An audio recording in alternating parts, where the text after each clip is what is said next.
बिस्मिल्लाहिर्रहमानिर्रहीम। अस्सलाम वालेकुम जी। इस वक्त मैं मौजूद हूँ district and session court Islamabad के बाहर। आज जो है बानी पीटीआई इमरान खान की जो इद्दत केस है उसका आज जो है फैसला मुतवक्के है। इद्दत केस का फैसले की अगर मैं बात करूँ, इस्लामाबाद हाई कोर्ट की डायरेक्शन थी कि 12 जुलाई से पहले इसका फैसला दिया जाए या 12 जुलाई को इसका फैसला दिया जाए। तो आज जो है अफजल मजूका जो कि सेशन जज है, उनकी अदालत में इस वक्त केस की समाअत जारी है। जो खबर मनिका के वकील हैं वो कमरा अदालत में अपने दलाइल जारी रखे हुए हैं। तो आज जो है ये एक्सपेक्ट किया जा रहा है कि खत्मी दलाइल होंगे, उसके बाद जवाब होगा और उसके बाद ये फैसला महफूज किया जाएगा। देखते हैं कि फैसला क्या आता है और महफूज करने के बाद आज ही सुनाया जाता है या नहीं। अगर सिक्योरिटी की मैं बात करूँ, गुज़िश्ता रोज सुप्रीम कोर्ट में भी फुल प्रूफ सिक्योरिटी थी और आज इसी तरह डिस्ट्रिक्ट एंड सेशन कोर्ट के बाद भी इस्लामाबाद पुलिस असली के जवान जो है यहाँ पर तैनात है। पीटीआई वर्कर्स की अगर मैं बात करूँ, मर्दों की तादाद उस तरह नहीं है, लेकिन हमेशा की तरह आज भी पीटीआई की जो खवातीन कारकुनान है, मखसूस नशिस्त के भी जो उम्मीदवार हैं वो यहाँ पे पहुंची हुई है। कमल चौधरी की अगर मैं बात करूँ, जो खवातीन विंग की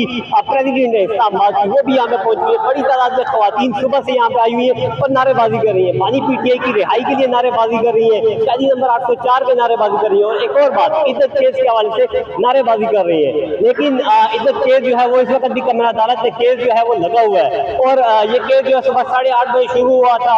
सलमान अकरम राजा की अगर मैं बात करूँ, वो भी कमरा अदालत में मौजूद है। पीटीआई के रहनुमाओं की अगर मैं बात करूँ, फैसल वाडा जो है, फैसल जो जावेद जो है वो भी आ रहे हैं, अली मोहम्मद खान साहब पहुंचे हैं, जो सरताज गुल वजीर साहब आए वो पहुंची है अभी, और कोई रहनुमा अभी तक नहीं पहुंचा।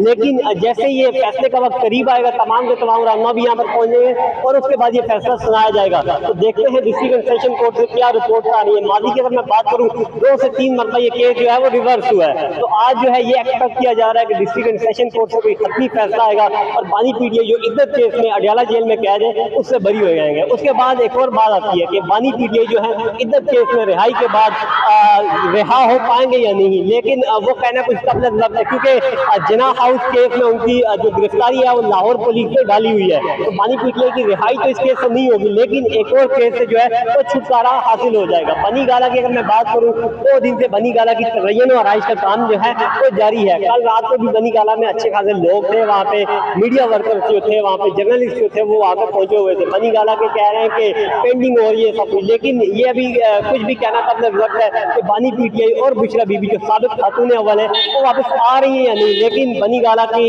जो रूनकें हैं वो भी बहाल हो रही है। सेशन कोर्ट के बाद भी पीटीआई कारकुनान और खवातीन वर्कर जो भी है उनकी एक ही बात है कि बानी पीटीआई जो है वो वापस आ रहे हैं। लेकिन ये तो इद्दत केस का फैसला ही बताएगा और जिना हाउस हमला केस में भी जो बानी पीटीआई की गिरफ्तारी डाली हुई है वो बताएगा कि क्या हो रहा है। लेकिन इद्दत केस के हवाले से इंशाल्लाह आप अपडेट करते रहेंगे।